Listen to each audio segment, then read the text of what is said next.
Hey YouTube, welcome to Back to Basics. As I promised in my update previously, today we're going to look at making some self-watering plant pots. Now you may have seen other YouTube videos around the net which shows you how to use two pails to create a self-watering bucket. Your top bucket holds your soil, the bottom one is going to hold your water. The amount of water that's going to be sitting in your pail is going to be how much this lip is. Now if I move this into the sun here, you might be able to see that it's darker here. That's basically the amount of water that you're going to have. Now a lot of the ones on the web have you use 5-gallon pails. These are 3-gallon pails which I got from a local vendor. I mean, you can go to restaurants, ice cream shops, etc. A lot of these companies are just pitching these, and I was able to pick up a number of them, and I'm going to do that. Now, the traditional style, what you're going to end up doing is cutting a hole in the bottom of your top bucket, and you're going to place a net pot into it. This will be packed with soil, placed in the bottom. You also cut a hole into there, and for your watering tube, which is just a piece of pipe like this, and put it together. Now I'm sure you can find all those else on the web, but let me show you how you can do the same thing using one pot. Now the big thing to using this is you're going to use your lid. You need a lid to do this. If you don't have a lid, you can use a pie plate, and I'm going to show you that as well. Take your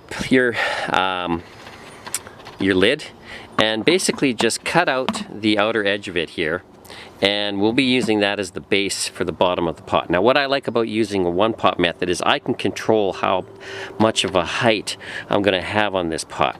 Now, you know, I've read and seen that vegetable plants will only usually put roots down 10 to 12 inches, so I didn't really want to use a 5-gallon pail. I know it can go further, but I don't want to use that much soil either. So what I've done is I've measured how far from here down to here, about 11 inches. I'm going to make my pipes and everything for that. Now let me show you what to do with the lid.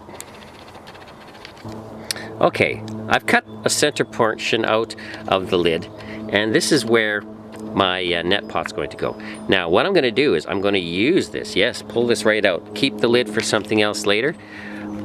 This is going to be my base, and you can see I've also created a hole which is going to be for my water feed line.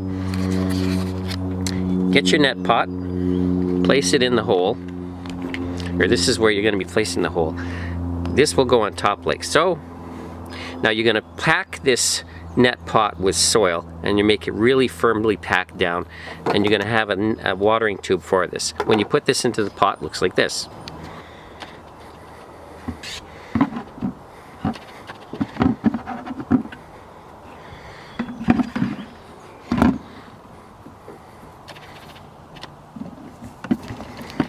Here's what it looks like done.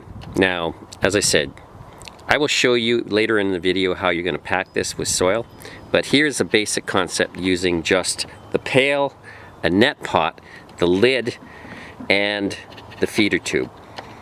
Okay, I told you I said we use recycled materials. Well, the only thing you actually might have to buy is this tubing.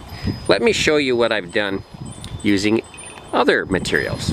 Okay, if you're anything like me, you've probably got a lot of these net pots lying around. Maybe you don't, but they can be a little pricey sometimes. Depends if you order them online, if you're getting them locally.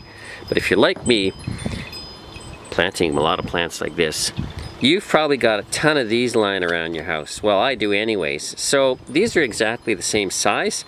So I'm going to recycle this material and use this to make the watering pot. What you're going to do is you're going to take this, put enough holes in here to provide opportunity for the water to come in. Now I picked the drain hole sizes that are on here. I mean, I'm sure some scientists figured out that this was a good size to be using, so I matched that up. I'm going to drill holes in here, and I'll show you the product. Okay, here we are. I've now drilled holes which are the same as what's on the bottom. I don't need it to go any further up than this. This still gives me a good, nice, solid base for my pail. And what I'm going to use instead now is a pie plate instead of a lid. Let me show you how I'm going to do that. First of all, make yourself cut yourselves a star pattern in here, and I'll show you why. Okay, here's what we've done with our pie plate.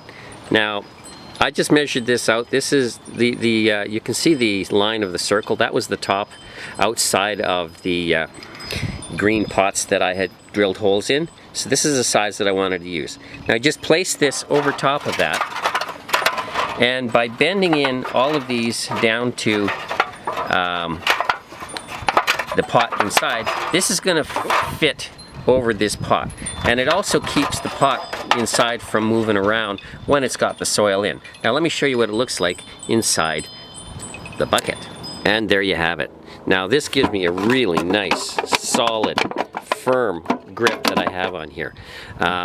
I got the, this pie plate was actually from leftover pie crust that we had. I needed to buy a few, so yeah, if you need to spend some money, dollar store sells these 9-inch pie plates, 3 for $1, and I had to get a few extras for that. But I did want to show you how we can do this completely from recycled material. Now, when you're using the other method, you might have you have to drill a hole here for your feed line. Let me show you what else I do. There you have it. No holes to drill, no tools required. The only tool you need is to cut your tubing down. You now have you can see I've got a nice, you can see from the shadow, I've got a nice large amount of water that I can use for this. I've cut down on the amount of soil that I'm going to need for the pot. This is now about 10 inches. My tube has been cut to 13 inches, which brings me about 1 inch above the lip, and it gets it down into the bottom of the reservoir.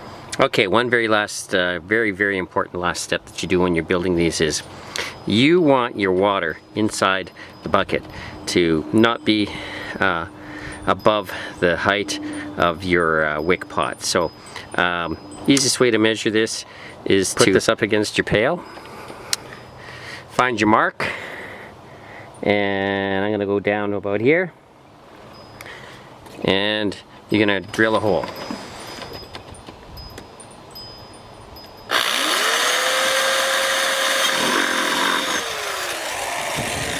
There you have it. And this will allow any excess water to be coming out, and we'll show you that a little later. And there you have it. We're good to go. So, just to recap, buy yourself a 10-foot roll of this. Costs about $5-6 at Home Depot. This is water grade PEX line, Super PEX line. Get yourself some old pie plates. Use up your old pots from previous years if you got them. And find a retailer that might be pitching these type of pots out. They can have tomato sauce and spaghetti sauce, that's what kind of stuff in. You can do this all for nothing, which is basically what I did. If you include this, it cost me 40 cents to make. So let's fill these up. Key on how this works is this pot is going to end up acting as a wick, which will bring water into your self-watering pot. Now, first thing you have to do is add some soil to here and pack it down really firmly so that you get your wick going. Now, I'm just using a Pro Mix for my peppers and tomatoes, so that's how I'm going to be starting off with. Now, you really want to make sure you pack this in really good. Now, you can do this while it's in the pot or not, but reason I'm doing this, you'll see in a minute, I want to keep this little bit of an edge, is because my pie plate bends are going to be poking into there. So let's place this into the center of our pot, and now I'm going to put the pie plate in. And as you can see, this gives me the ability to push my these parts into the pot, which is also going to allow me to make a join between the soil out here and that. So let's get that started. Now I'm just going to pack this down really nice and firm into here. Next part is to put in our feeder line, and that's as simple as doing that. So that's it. Now we just fill this up, remaining part with soil. Okay, this is where the Ultra Hot Pepper series is going to continue. These are these plants that I have started from seed back in February.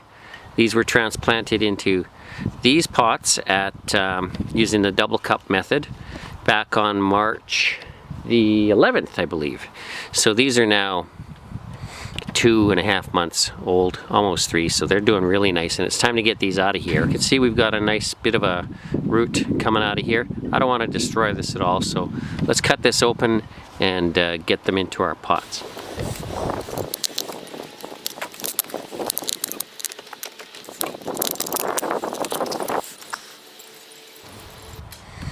And here's my Moruga scorpion.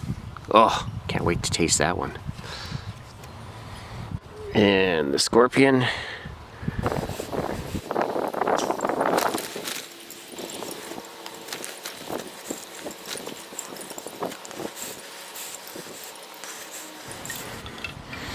Now, in order to keep moisture in, I'm going to be putting just some nice mulch on top of here.